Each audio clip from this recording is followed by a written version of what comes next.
একটা নোংরা লোক আমাকে একা পেয়ে কিভাবে গায়ে পড়ে কথা বলছে, উল্টো পাল্টা ইঙ্গিত করছে।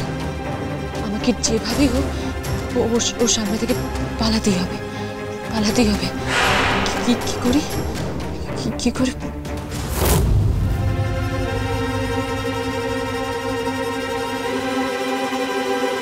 এই ঝুমুর,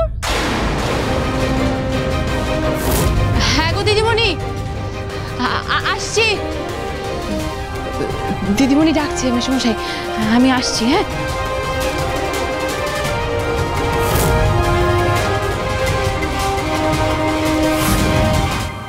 হ্যাঁ গো দিদিমণি, বলুন। ঝুমুর, অনেক বেলা হয়ে গেল তো, খাবে তো? খাবে না? যাও এবার লাঞ্চ করে এসো। বলছি Shri, I am so very sorry. আজকে এই বাড়িতে তোমার প্রথম দিন, কোথায় আমার তোমার সামনে বসিয়ে তোমায় খাওয়ানোর কথা, আমি একেবারে এমন একটা কাজে ব্যস্ত হয়ে পড়লাম, আমি সেটা করতেই পারলাম না। আমার এত খারাপ লাগছে Shri, I am very very sorry. লোকটা কেমন নিমিষের মধ্যে মিথ্যে বলে। কোথায় ব্যস্ত ছিল? আমার সঙ্গে তো আজে বাজে বকছিল। আঙ্কেল প্লিজ আপনি সরিটা বলবেন না, কোনো প্রবলেম নেই। উল্টে এটা আমার দায়িত্ব। কোথায় আপনাকে আমি বসে যত্ন করে খাওয়াবো, সেখানে আপনি সকাল থেকে কত তামঝাম কত কিছু করছেন আমার জন্য। দেখো, এই তো কটা দিন তুমি স্পেশাল ট্রিটমেন্ট পাবে, এরপরে যখন সংসারের দায়িত্ব সত্যি সত্যি তোমার ঘাড়ে এসে পড়বে, তখন তোমাকেই তো সবটা করতে হবে একা হাতে। হ্যাঁ, তখন কি আর এইসব ফর্মালিটি করা যাবে?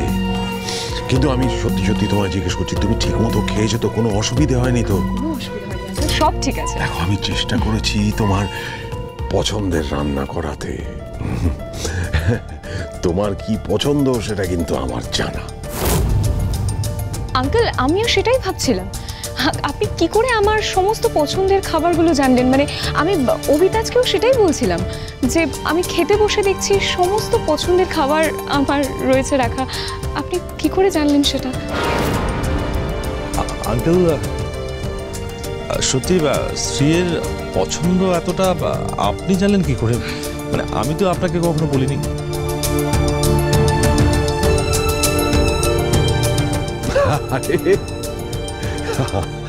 আমার ঘরের লক্ষ্মীকে আমি ঘরে নিয়ে আসছি, আর তার পছন্দ অপছন্দ সেটা আমি জানার চেষ্টা করব না? ওর বাড়ি দেখেই আমি সব আগে থেকে জেনে নিয়েছি, এভরিথিং।